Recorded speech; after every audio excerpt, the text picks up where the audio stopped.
Hello everybody, Pipe Man 1861 here. Well, I thank you everybody very much real quick for your suggestions on video ideas. They're very muchly appreciated.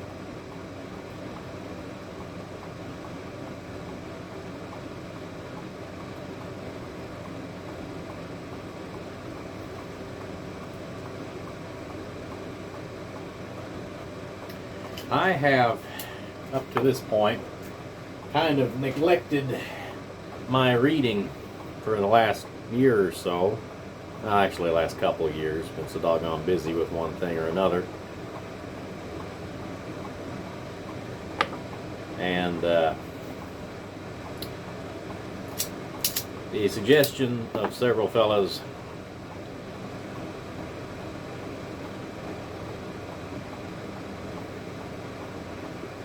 of maybe doing a reading from a book kind of appealed to me. So that's what I'm going to do.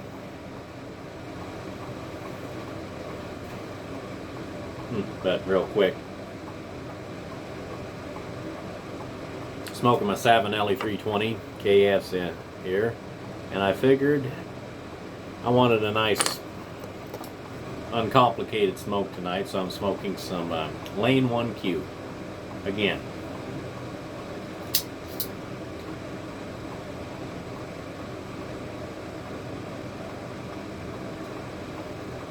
It was really good the other day.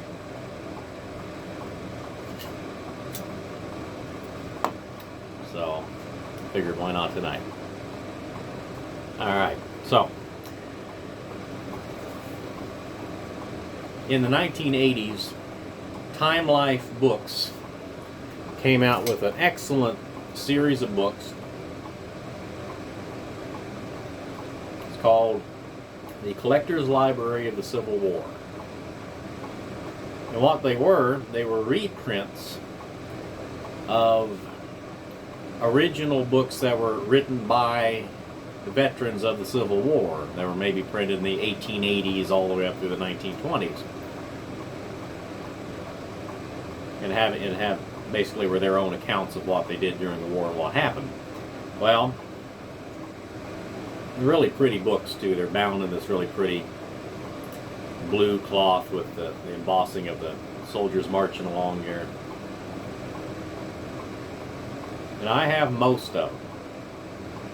There's a set of 20 some odd books. I think I have 17 of them or something like that. I'm missing a few of them, but I'll get them eventually. But the two books that I really highly recommend that you get out of that, and you don't have to get them in this particular edition, they've printed paperbacks of them. For the Union point of view, I very highly recommend John Billings' Hardtack and Coffee. He was in an artillery regiment, I believe from Maryland, if I remember correctly. And he had a really good sense of humor, so his book's fun to read. Talked about having to bury dead horses and how bad it smelled. But he put a funny twist on it. So I'd really highly recommend that. And for the Confederate side, the Confederate point of view, I'd really highly recommend the book that I'm going to read a little bit out of here, Detailed Minutiae of Soldier Life by Carleton McCarthy. And he was, and I can look at this right here, by Carleton McCarthy, Private 2nd Company Richmond Howitzers, Cutshaw's Battalion Artillery, 2nd Corps, Army of Northern Virginia. So he was Confederate, of course. Hello, Ginger. Good seeing you. Hi. Good seeing you. Yeah. Just give me a minute. Talking to folks. Now, I was going to read a passage out of John Billings' Hardtack and Coffee, but I wanted to do something related to tobacco, and I couldn't. I was flipping through. I just got home from work a little bit ago. I was flipping through it, and I couldn't find anything right off the bat, so I found some real quick in this. Because of an interesting historical fact, since most tobacco is grown down south, the Confederates had all the tobacco they could have ever wanted to smoke. What they really wanted, or were hurting for, was coffee. In the North was the exact opposite. They had all the coffee they wanted because they could get it imported because they were not under a naval blockade. But they couldn't get tobacco. So a lot of the times, and real quick before I forget, this was published in 1882 originally. But a lot of the times they couldn't get tobacco, so a lot of the times the guys would get together, like they would be separated by a river. The Confederates would be on one side, Union guys would be on the other. And they would be like, hey, you got any tobacco over there? Yeah, you got coffee? So they'd build little boats. They'd float, like the Union guys would float all their coffee over to them, and then the Confederates would get the coffee out, put their bags of tobacco in there, and send that over to the other side. They'd do some trading, which was strictly forbidden, but who cares?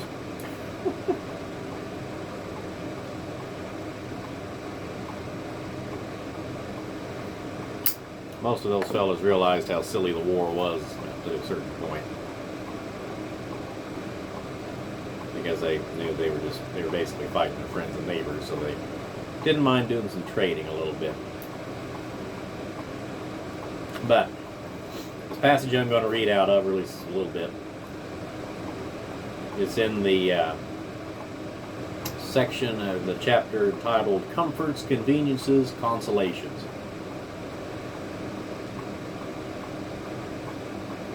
And I really like how he put this, okay? This is what he says about smoking. Some poor fellows, after eating, could only sleep. They were incapable of the noble satisfaction of a good smoke. But there were some good men and true, thoughtful men, quietly disposed men, gentle and kind, who, next to a good square meal, prized a smoke. Possibly here begins consolation. Who can find words to tell the story of the soldier's affection for his faithful briar-root pipe? As the cloudy incense of the weed rises in circling wreaths about his head, as he hears the murmuring of the fire and watches the glowing and fading of the embers, and feels the comfort of the hour pervading his mortal frame, what bliss! But yonder sits a man who scorns the pipe, and why? He is a chewer of the weed. To him the sweetness of it seems not to be drawn out by the fiery test, but rather by the persuasion of moisture and pressure. But he too is under the spell. There are pictures in the fire for him also when he watches them come and go. Now draw near. Are not those cheerful voices? Do you not hear the contented tones of men sitting in a cozy home? What glowing hopes here leap out in rapid words? No bitterness of hate, no revenge, no cruel purpose, but simply the firm resolve to march in the front of their country's defenders. Would you hear a song? You shall, for even now they sing, aha, a song for the trumpet's tongue, for the bugle to sing before us. With our gleaming guns like clarion shall thunder in battle chorus. Would you hear a soldier's prayer? Well, there kneels one behind that tree, but he talks with God. You may not hear him, nor I. And that is the end of the section on smoking. But I can only just imagine the extreme comfort that was derived by those poor fellows on both sides from sitting down and just having a nice quiet pipe around the fire. I'm sure it made them feel like a little bit closer to home.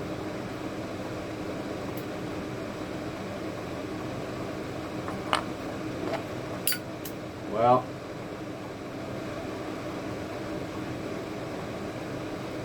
that will do it, I think, for this video.